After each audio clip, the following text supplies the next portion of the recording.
All right, well, I'm going to start off. So good evening, everyone, and welcome to the Rodgers Tavern Museum Spring Lecture Series. My name is Jennifer Pitts. I'm an independent museum consultant working with the Town of Perryville at the Rodgers Tavern Museum. The museum is situated along the banks of the beautiful Susquehanna River in Perryville, Maryland. We're located about 43 miles from Baltimore City and 34 miles from Wilmington, Delaware. The Susquehanna Lower Ferry and an ordinary was formally established by the Maryland colonial government in 1695 on both sides of the river because of its location on a major overland transportation route connecting the eastern and southern colonial capitals and seaports. The building that became known as Rodgers Tavern was built sometime in the 1740s and provided a place for travelers to rest and eat and for locals to conduct business, catch up on the news of the day, and enjoy drinking with coworkers and friends until about sometime in the 1880s when it ceased operating as a tavern slash hotel slash summer boarding establishment and was converted into a duplex housing unit. Rodgers Tavern was saved from demolition by the organization now known as Preservation Maryland in 1954. The Friends of Rodgers Tavern subsequently formed to renovate the building with a goal to return it to its 18th century appearance. Placed on the National Register of Historic Places in 1972, it was purchased by the Town of Perryville in 1993.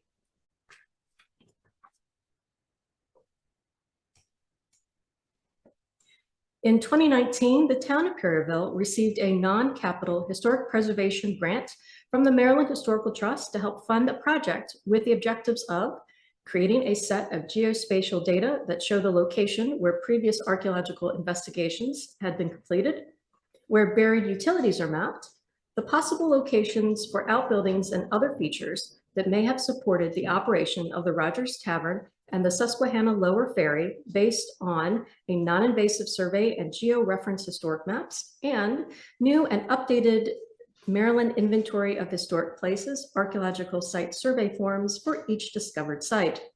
This presentation uses information, images, and maps included in the final technical report submitted by Washington College to the Town of Perryville, dated May 21st, 2021. With the exception of this photo from the Rodgers Tavern Museum photographic collection, circa 1932. The project was financed in part with state funds from the Maryland Historical Trust and instrumentality of the state of Maryland. However, project contents or opinions do not necessarily reflect the views or policies of the Maryland Historical Trust. This project focused on a 3.67 acre project area consisting of Lower Ferry Park, Rodgers Tavern Museum, and an area south of the current railroad alignment in Perryville, Maryland. It was designed to conduct a non-invasive survey of the project area, to conduct additional historic research on the project area, and to create a set of geospatial tools for resource management and research purposes and in future interpretation. There were 4 phases to the project. The first was to collect available maps of the project area, ranging from historical maps to modern utility maps and plans of previous archaeological research. The emphasis was placed upon those maps showing enough detail that they might yield information of potential archaeological resources or information important for resource and site management. The second element of the project was to conduct a non-invasive survey of the entire area, covering all accessible locations. The third phase combined all of this data into a comprehensive Geographic Information System, or GIS, for site management. This made it possible to use data from previous archaeological surveys, historic map analysis, and survey data to interpret the range of potential archaeological resources and other subsurface features in the project area, while also making general management recommendations. The project was done by Washington College's Center for Environment and Society, CES, and the center's GIS program and Public Archaeology Laboratory, formerly led by Dr. John L. Seidel, who had over 40 years of experience in managing complex multidisciplinary projects. The team included senior staff archaeologist and lab director Elizabeth Seidel and GIS development manager Louise Mercado. Subtractors for portions of the non-invasive archaeological survey were technical experts from the Maryland Environmental Service, also known as MES, who did the GPR survey using state-of-the-art instrumentation. Although both Washington College and MES staff have extensive experience in GPR analysis, the complexity of the data and the size of the project area led to Washington College to contract with InforSense Incorporated to provide an independent analysis of the GPR data. All of the work for this project was conducted in accordance with the Secretary of Interior's standards for archaeological documentation and the state of Maryland's standards and guidelines for archaeological investigations in Maryland, and in accordance with all other applicable federal and state laws governing historic, cultural, and natural resource protection.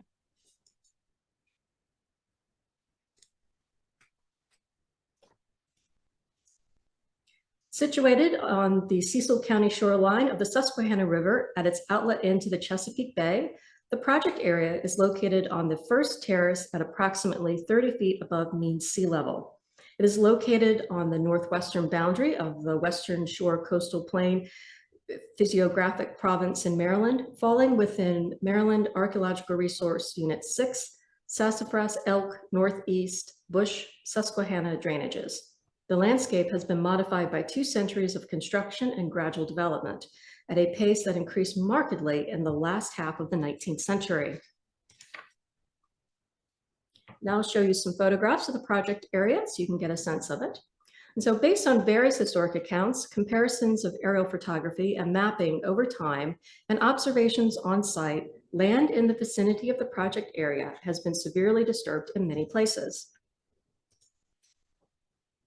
The area of Lower Ferry Park, which is outlined by Broad Street on the south, Roundhouse Drive on the west, and a property line that roughly parallels Front Street on the east, is today a grassy area interspersed with plantings, drainage swales, pathways, and several support structures, including a restroom toward the center of the park and a shell for performance at the northern extent. This area once held several structures along Broad Street and extensive railroad tracks, and support buildings throughout the rest of the parcel. No trace of these is visible today, indicating a high level of disturbance and probable grading.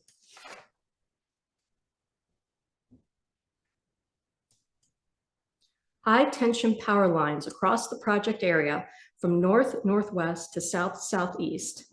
Although no pylons are in the area, the electrical fields around such power lines can cause problems for some types of non-invasive geophysical survey methods. Around the tavern structure, the ground is landscaped with a mix of smaller and larger mature trees. And this is a front view of Rodgers Tavern. We're looking north-northwest, and on the east side, looking west, and you can see our lovely HVAC units visible behind the metal fence. This is the rear of the building.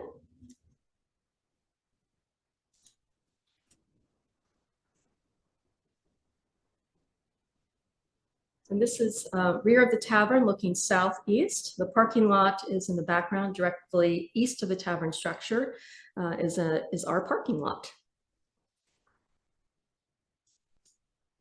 Pathways, the gazebo, lamp posts, and other infrastructure suggest extensive disturbance that ranges from utility trenching to gradual and filling for construction of paths, the gazebo, and an entrance to a pier on the Susquehanna shoreline. Directly east of the tavern, again, is our parking lot. And this is a view of the west side of the Tavern Lot. We're looking south. That's the railroad embankment in the very back of the image. So the area of the north of the Rodgers Tavern parcel has seen significant filling along the shoreline. Within the project area, the northern portion of the Rodgers Tavern Lot, adjacent to the south of Owens Landing, is covered with dense trees and substory vegetation. Portions of it hold a natural drainage swale that is low-lying, wet, and covered with dense strands of Phragmites. This topographic feature is illustrated on maps that date back to the late 18th century. Research conducted for this project revealed that the current railroad river crossing and areas to the south also have experienced significant filling into the river.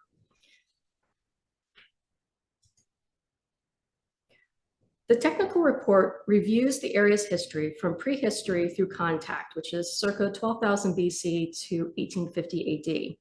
For the sake of brevity, I'll lightly touch on the overall historic context of the project area with more detail about the tavern and Lower Ferry Park, then briefly review previous archaeology conducted on the museum grounds. Throughout the 17th and 18th centuries, and indeed not even in the early 19th century, there was no town on the east side at the mouth of the Susquehanna River. The place, nevertheless, was important as a major stop on a primary route connecting northern entry posts such as Philadelphia and New York with points south such as Baltimore. The Chesapeake region is dissected by deep navigable waters, which made estuarine waters the most convenient highway as opposed to land routes that required scarce fords or long and expensive bridges. Overland routes in the Chesapeake region tend to follow the high ground, running along the divides between watersheds and crossing tributaries upstream where they narrow. The post road from Philadelphia to Baltimore followed high ground on a direct route, and the only major river that it crossed was the Susquehanna. Its breadth of about a mile meant that a ferry was the only practical solution. Because crossing a river of this size was not always a simple task, as ferries were often at the mercy of the weather, it was logical that taverns would emerge as a place for travelers to stay overnight while waiting for the ferry. Rodgers Tavern was one such stop. This route was heavily traveled and the tavern frequented by those travelers. The development of steam power revolutionized industry in the early 19th century, including modes of transportation. It was only logical that the long post road from Philadelphia and Wilmington to Baltimore would be augmented by a rail line that would cross the Susquehanna at the Lower Ferry and Havre de Grace. The railroad provided the first impetus for any sort of town to develop around Lower Ferry and Rodgers Tavern in what would become Perryville. 3 separate railroad companies were organized in 1832 to build various stretches of rail between Baltimore and Philadelphia. Regular service running from Baltimore to Wilmington began in 1837. Steam-powered ferry boats large enough to carry multiple railroad cars, passengers, and baggage eventually replaced smaller sail and road ferries. Ice floes were a hazard to this crossing, periodically wreaking havoc upstream in Port Deposit, while also blocking navigation at Lower Ferry, either due to large floating ice or the river freezing over completely. For example, a severe freeze in January of 1852 prompted the rail company to lay tracks across the frozen river at Havre de Grace to Perryville. Railroad cars were uncoupled from the locomotive engines and pushed down to the incline onto the new rails, pulled across the frozen river by horses, and then pulled up onto the shoreline at the other side by engines. These hazards resulted in a push for a railroad bridge across the Susquehanna. Bridge design was in progress in 1856, but costs were high and construction did not actually begin until 1862. Despite disruptions to the work during the Civil War and a tornado in July of 1866, which destroyed much of the wood superstructure of the bridge, it was completed on November 20th, 1866. Events during the Civil War and this nexus of rail lines combined to yield important changes for Perryville and the project area. The federal government took control of Perry Point for use as a training center for Army and cavalry mules, while the rail system assumed greater importance for Union logistics. The 1866 railroad bridge and a branch line to Port Deposit presaged the growth of Perryville into a railroad town. In the last quarter of the 19th century, the Pennsylvania Railroad acquired a large number of smaller railroads in the region. Perryville then became a major railway repair yard. When the town of Perryville was first incorporated in 1882, it had 250 residents, but it grew to 770 by 1900. Whoops, sorry, I jumped ahead in my slides. So I gotta go back. I apologize.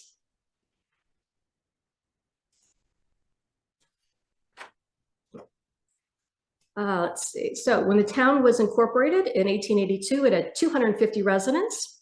It grew to 770 by 1900, in large part due to the railroad activity.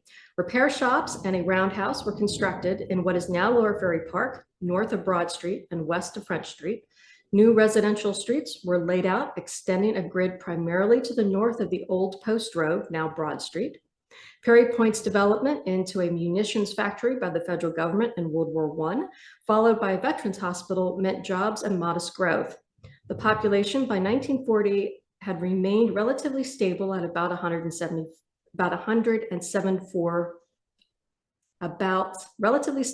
704 residents, with railway repair shops, a small stove factory, a fertilizer plant, and the Veterans Hospital serving as major employers. US Route 40 and the growth in automobile ownership and traffic meant that new development now clustered along this highway, bypassing both the old ferry and the historic center of Perryville. This trend continued with the opening of Interstate 95 in the early 1960s.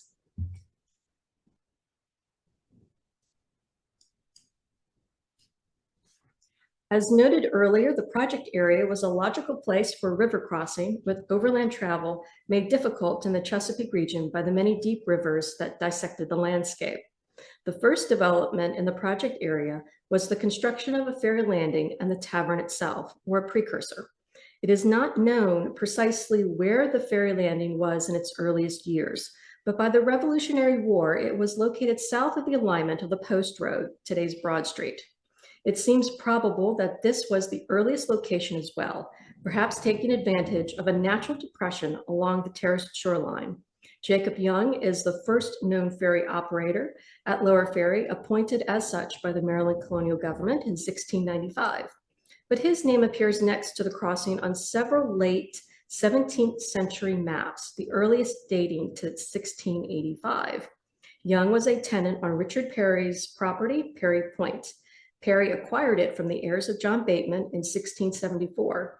Philip Thomas of Anne Arundel County bought Perry Point from Richard Perry's heirs in 1729, and his family maintained possession until the early 19th century.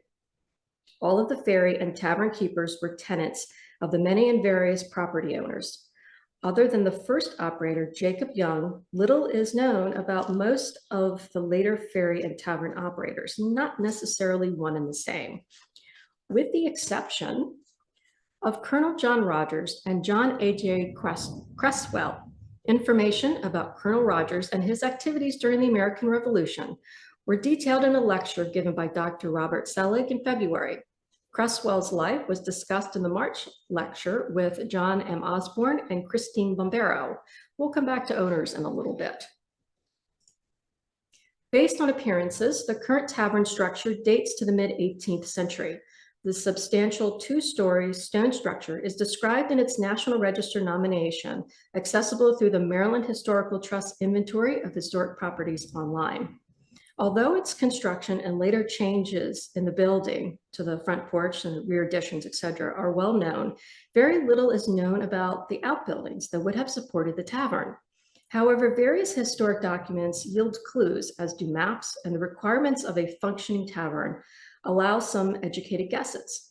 Any tavern would have required privies, also known as necessaries, outhouses, in addition to a well. It is not clear where the cooking for the guests would have been done, but this sometimes occurred in a separate structure. Based on the descriptions of the architecture with corner fireplaces and first floor rooms, it seems unlikely that cooking was done inside the tavern. A tavern catering to travelers moving long distances requires a stable, as well as a place to store fodder. Historic maps sometimes show outbuildings or adjacent structures, although their depiction is likely more suggestive than precise. But it is safe to anticipate that additional structures and other features would have been in place on the tavern lot throughout the 19th and 20th centuries. There was no significant development on the Lower Ferry Park land, as opposed to the Rodgers Tavern parcel, until the development of railroads in the 19th century. This image is from a 1845 U.S. Coast Survey. As noted previously, the rail line from Philadelphia and Wilmington south through the project area to Baltimore opened in 1837. That in itself led to no immediate new development north of the railroad. In 1866, the Philadelphia, Wilmington, and Baltimore Railroad began acquiring ownership interests to parts of the 4-acre lot on which Rodgers Tavern stood for use by the branch line to Port Deposit. When it opened in 1866, this branch ran through the Lower Ferry portion of the project area, and by 1877, another spur ran from the north down through Lower Ferry Park to the southwest, linking to the new railroad bridge across the river. Increased railroad activity over time, noted previously, eventually led to population growth and the incorporation of the town of Perryville in 1882. The bulk of the residential and commercial development occurred to the east of the project area and north of Broad Street. There was some commercial and residential establishments along the north edge of Broad Street in the project area, as well as various railway repair sheds and other features in what is now Lower Ferry Park. As for the tavern itself, it appears to have functioned as an inn and tavern until about 1881, when it was converted to a summer boarding house. A few years later, it was converted again, this time into a duplex private residence. The railroad retained the land until 1956, when it was deeded to the Society for the Preservation of Maryland Antiquities, abbreviated as SPMA, today's Preservation Maryland, and plans were made to restore it and create a museum. The tavern structure was placed on the National Register of Historic Places in 1972, and in 1993, SPMA transferred the tavern and its reduced lot to the town of Perryville. The first archaeological investigation appears to have been carried out in 1958 to 1959 by the Northern Chesapeake chapter of the Archaeological Society of Maryland, a group that has continued its interest in the site.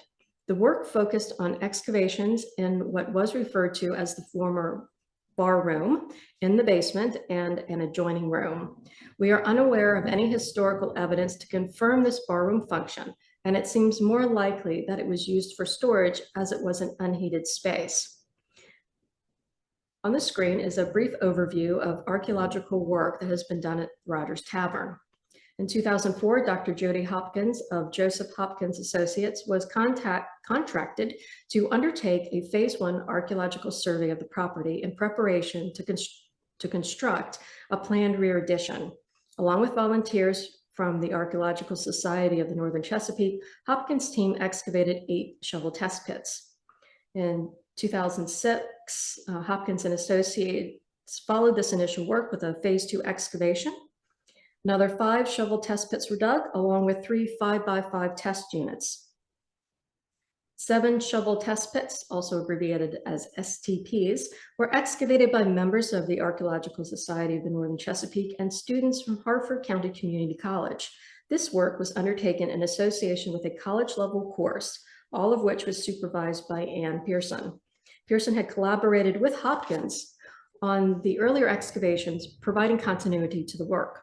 In October, a utility trench was excavated with monitoring also by Pearson. The trench needed for installation of 4 electrical lines inside of a 3-inch wide conduit measured about 2 feet. December 2010, another trench was excavated, again monitored by Pearson. This 14-foot long utility trench was excavated by hand by 2 contractors.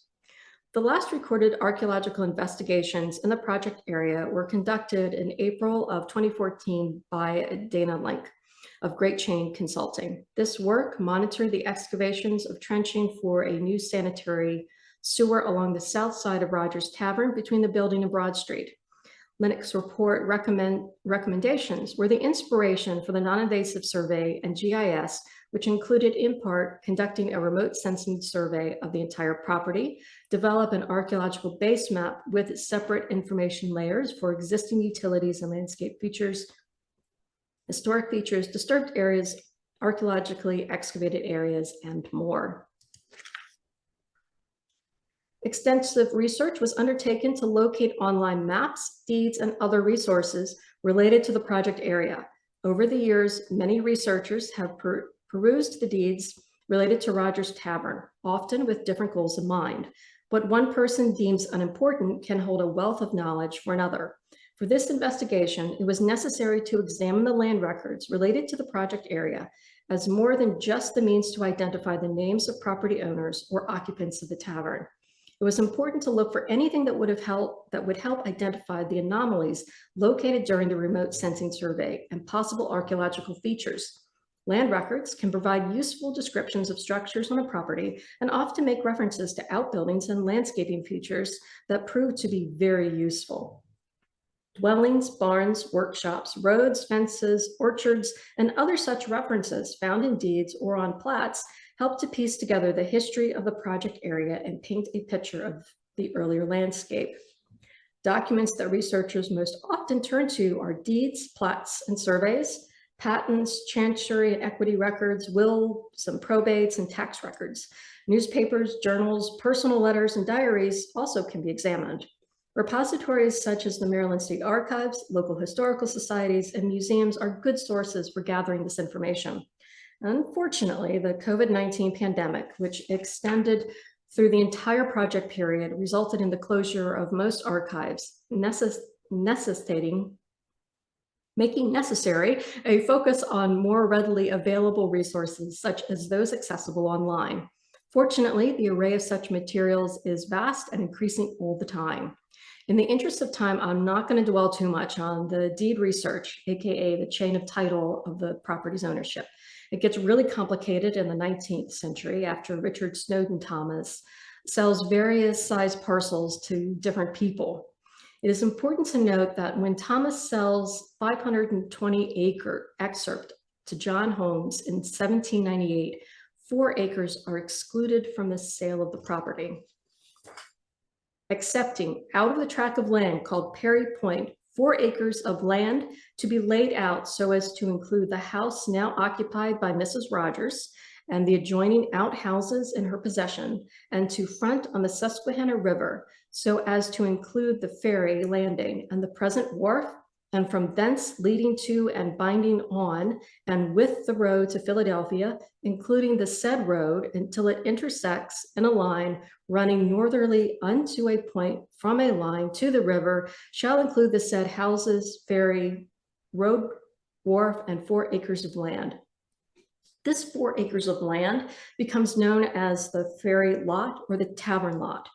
It gets divided into fifth interest shares, and the individual interests are sold, divided again, and inherited so many times. It starts to look a lot like this. And this, but it is this 4-acre lot that inspired the size of the survey area. Historic maps can be incredibly useful in understanding the physical changes a property or area goes through over time. These maps help demonstrate the dramatic change to the survey area in just a 77-year time period, from 1781 to 1858. Really quick. So the top left is the Berthier-Rochambeau map. You can see the drainage swale or stream north of the project area, which is at the very top of that particular map. Today it lies between the Tavern and Owens Landing development. The northwesternmost of the 3 structures depicted at Lower Ferry, which is thought to be Rodgers Tavern, and the road to the street, which is the road to Head of Elk. 1836 Lee and Hegner map of the south of the Susquehanna. It illustrates the Lower Ferry area at the advent of railroad development. It notes landings for both a boat ferry and a steam ferry for later use by the railway.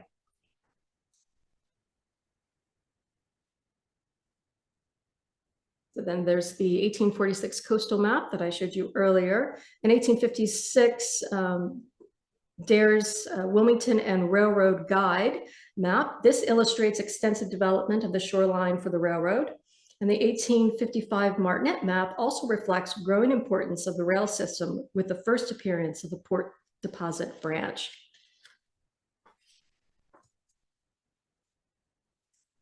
So this is the 1904 Sanborn Fire Insurance map of Perryville, courtesy of the Library of Congress. This map shows extraordinary detail on the development of Perryville at the beginning of the 20th century. To the right is a detail of the 1904 Sanborn fire map and of the project area.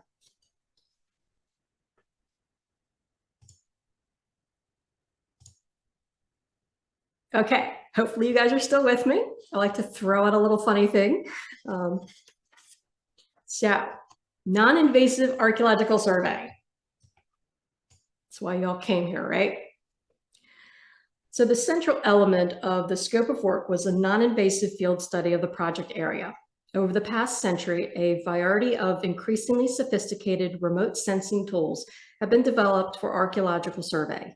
In addition to conventional aerial photography and multispectral aerial and satellite imagery, these include magnetometry, designed to detect buried ferocious metal and thermoremnant anomalies such as burned or heated soils, electrical resistivity, measuring the resistance to the soil to passing an electrical current, which is affected by buried features such as highly resistant walls or road beds versus less resistant features, such as garbage pits and privies, electrical conductivity, in essence, the converse of resistivity, magnetic susceptibility, measuring the ability of soils to be magnetized, which is affected by mineral content, burning, industrial waste, and buried features. Lower magnetic susceptibility may indicate pits, structures, and other features, and ground penetrating radar, which detects subsurface remains by transmitting radar pulses into the ground, which then reflect off buried objects or layers, allowing their size and depth to be recorded. Many of these tools utilize magnetic properties and can be influenced by background electrical fields, such as those produced by the electrical power lines running through the project area and along the railroad tracks. These methods were deemed unsuitable for this project, and ground penetrating radar therefore was selected as the primary survey instrument. Ground penetrating radar utilizes a radar transmitter and receiver that is pulled or pushed in a cart and directed downwards toward the ground surface. The radar transmitter emits a series of radar pulses into the ground, typically in the 10 megahertz to 2.6 gigahertz frequency range. As the radio waves travel through the soil, they will reflect or refract off of solid objects, as well as different natural and cultural layers or features under a site. A receiving antenna picks up these reflections, and they are recorded along with data on time and position for later review and analysis. There are trade-offs in determining what frequency radar antenna to use, as lower frequencies are, in a sense, more powerful and can reach greater depths. However, they tend to capture less detail than higher frequency systems. Higher frequency systems yield greater detail and resolution, but have less penetrating power. Many modern systems use multiple frequencies to capture a wider range of detail over a greater range of depths, giving the surveyor the best of both worlds.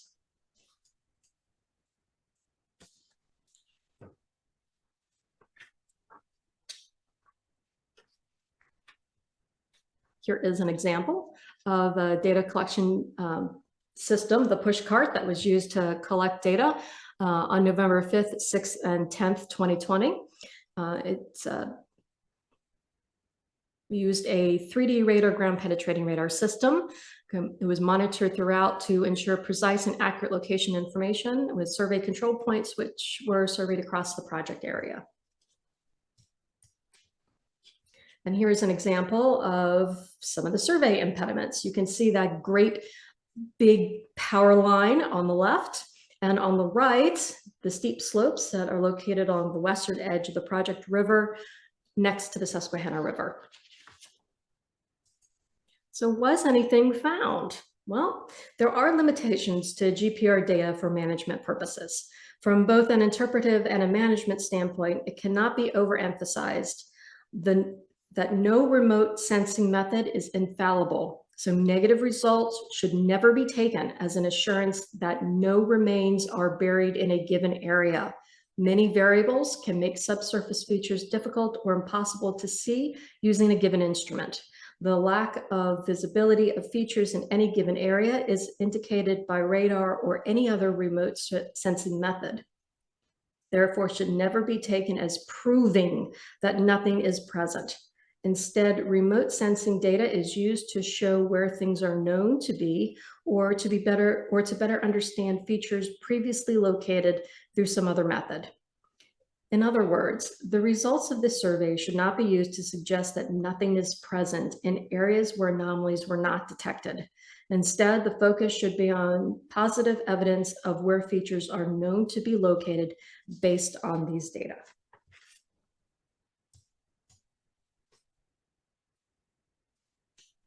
So we did find some things, possibly, potentially, hopefully. And these are labeled A through K. And these were located throughout the entire survey area. And unfortunately, I can't show you exactly where any of these anomalies are in the project survey area to protect the integrity of the sites. But please note that disturbed, possibly excavated, noted on the table, refers to subsurface disturbance of natural soil strata, possibly due to non-archaeological digging or excavation. Sources could include robbing of construction materials, filling of an old cellar hole or trash pit, or filling of a natural depression. During the project planning, attention was called to the southwestern extent of the project limits, which is south of the railroad tracks, where evidence of former rail structures was expected. Review of the data in this area do not reveal the presence of buried rail lines, but analysis did identify two potential buried structures, targets K and I, and a disturbed or formerly excavated anomaly, target J. Other than these three targets, the soils in this region look consistent across the scanned area. This complex is recorded with the Maryland Historical Trust and designated as site CE411, Lower Ferry Landing. 4 anomalies were detected in the GPR survey of the Tavern Lot, and they are labeled E, F, G, and H in the technical report. Anomaly E is interpreted as a 28.4 foot by 11.5 foot structure underneath the museum parking lot, located adjacent to the tavern building to the east.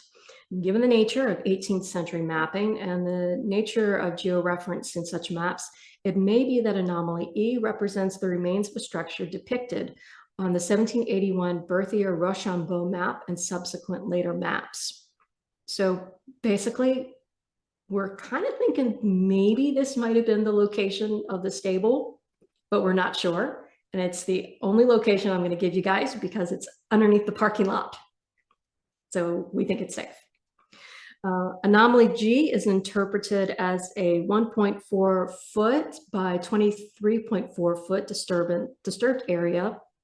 It may be a structure shown on either the 1782 Berthier-Rochambeau maps or the Martinet's 1858 map. Anomaly G in particular is of a size that suggests a good size outbuilding. It's important to note that disturbance does not in this case suggest a loss of archaeological integrity, but instead suggests the presence of buried archaeological remains. Anomaly H is 5.7 by 13.4 feet, and both anomaly H and G, we think, fingers are crossed, hold archaeological potential. Anomaly F is 11.4 foot by 23.2 foot and may be a disturbance from previous non-archaeological excavations. Excuse me. 4 GPR anomalies labeled A through D were found in Lower Ferry Park. Washington College was surprised given the density of railroad activity shown on the historic maps. A greater number of anomalies was suspected. The small number may be due to the absence of other structures, the ephemeral nature of some structures, or very effective demolition and cleanup. It is also possible that the conditions and remains of these features are such that the GPR had difficulty in discerning them. Anomaly A is T-shaped and interpreted as an old road that may be related to the old railroad bed in this area based on historic mapping. Anomalies B and C most closely align with the duplex structure shown as fronting on Broad Street in 1904 and 1910 Sanborn maps. Anomaly C is almost certainly tied to a structure seen on Sanborn insurance maps and on earlier maps such as the 1858 Martinet map. This building is associated with William Cole and his family.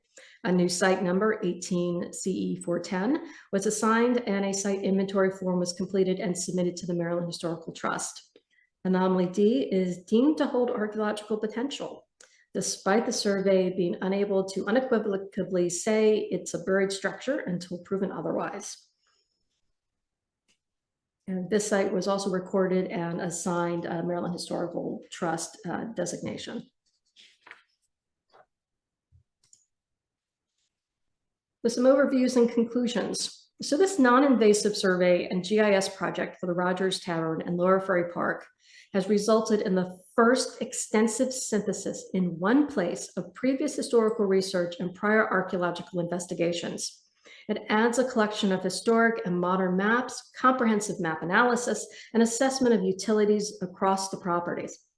These materials have been synthesized into both a technical report and a geographic information system, providing a comprehensive collection of materials that are relevant to both research and site management.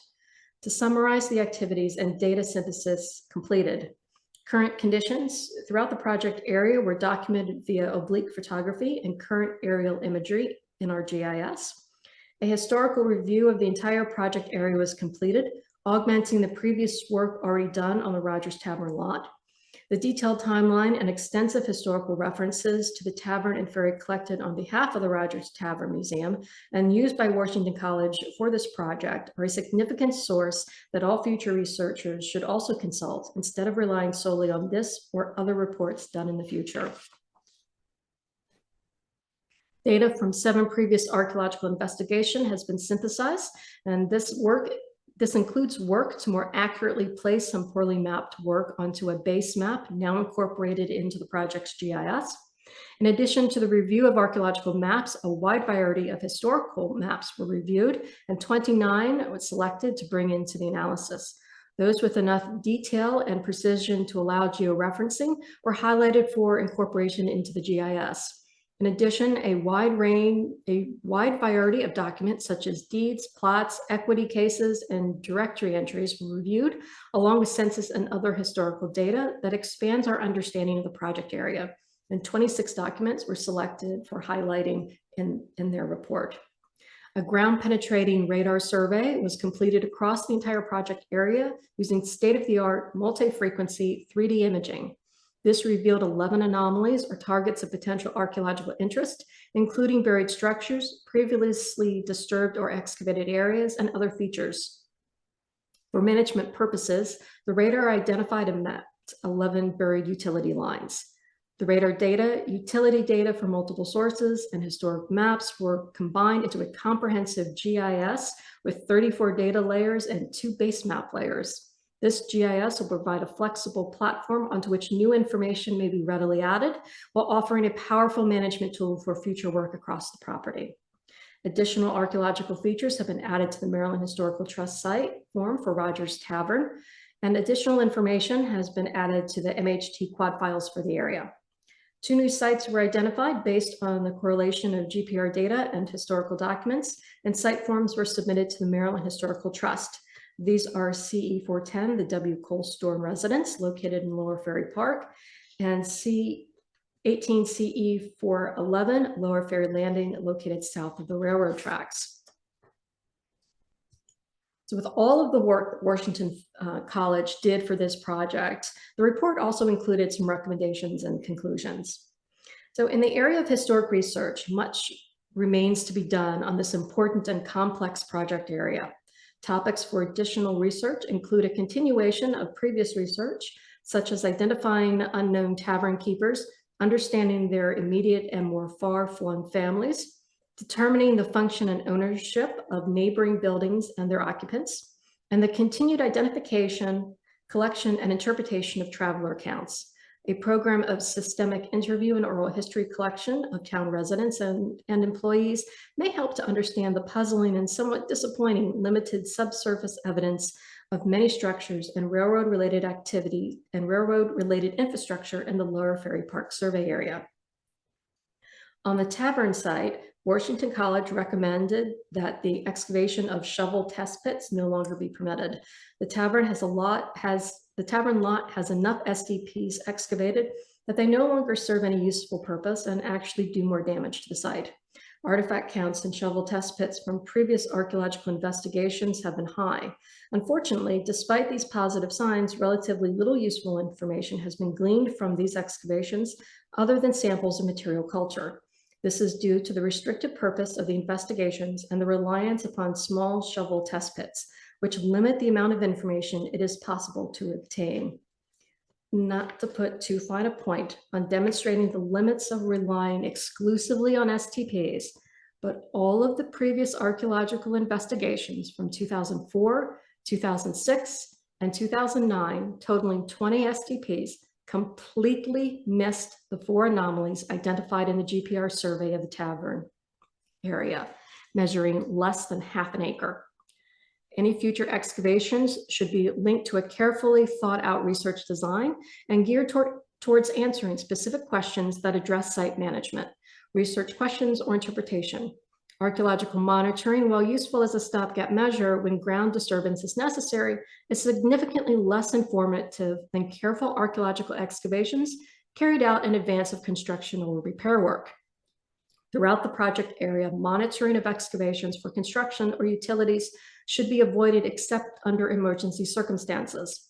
Instead, a strategy of controlled archaeological excavations should precede any such work on this important and relatively well-preserved project area. Provisions should also be made for conservation and long-term storage of all existing or new artifacts recovered from archaeological investigations. This is particularly important if any future investigation is done along the shoreline, as materials from wet environments introduce a new set of complexities and conservation treatment requirements into the work. The requirements for artifact documentation, artifact and document storage, particularly for conserved materials, often exceed the capability of nonprofits and local museums. Washington College recommends consultation with professional conservators and curators to develop guidelines. Thank you so much, everyone, for participating. I'm going to just to let you know that we have one more lecture coming up in this series, and that's on May 13th. Colonial Chesapeake Horse Culture, Equestrian History, and Artifacts of 17th and 18th Century Maryland. This will be presented by Sarah Rivers Cofield. She's the Curator of Federal Collections at the Maryland Archaeological Conservation Lab. Okay, so do we have any questions?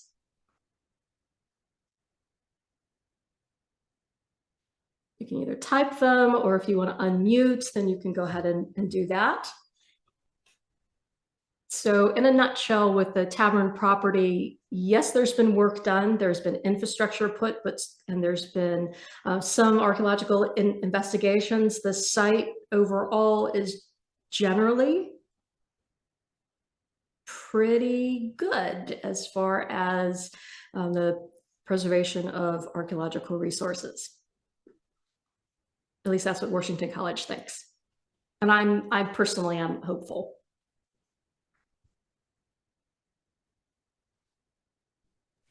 Are there any questions? I have one question. Sure. How was the ground penetrating radar funded? Okay, the entire project was funded through a grant from the Maryland Historical Trust. And it covered all the costs? Or did you have to move anything? No, so it was a matching grant. So the Town of Perryville contributed a portion of the total project budget, and then the Maryland Historical Trust contributed another portion. Okay.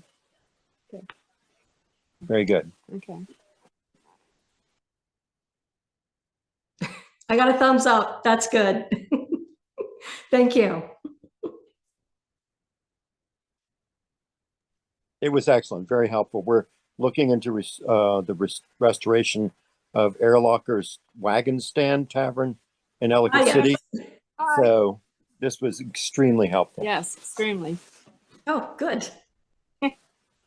I am sorry that I was unable to show you the actual GIS system. That is just simply to protect the overall archaeology that may or may not be available. I'm going to fudge the may or may not be's. It's actually really, really cool to be able to click through the different map layers and see the historic maps overlaid on top of the current layout of the properties, and just to see how things change. It was really struck me today when I was dotting the I's and crossing the T's on the project, on the presentation tonight, how much the shoreline really did change in that 77-year time period. It's just amazing.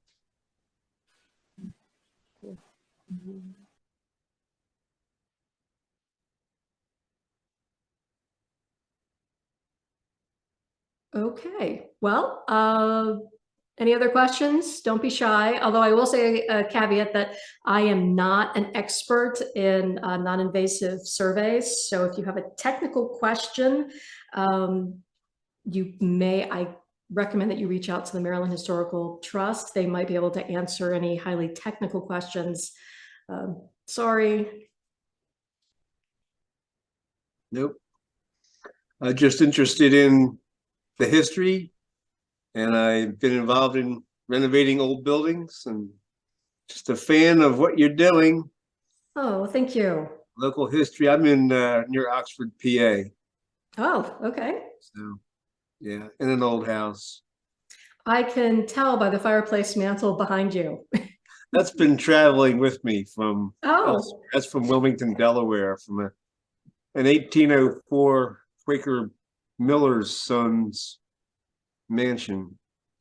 But I'm dragging all this stuff through time with me when it no longer can stay where it was. So but anyway, I enjoy looking at Rodgers Tavern. I'm very glad it's being maintained. I just have a fondness for the beauty of the early materials and the trees and things that go with them, and just the interested in the history in general. So okay. Well, thank you very much. You're welcome. Well, thanks for putting that on. Oh, thank you. All right. Well, if there are no other questions, at least for tonight, we'll go ahead and sign off. Of course, if you do have any questions or comments, then you can always email the museum at rtmuseum@perryvillemd.org. And we'll be happy to try and answer those questions to the best of our ability.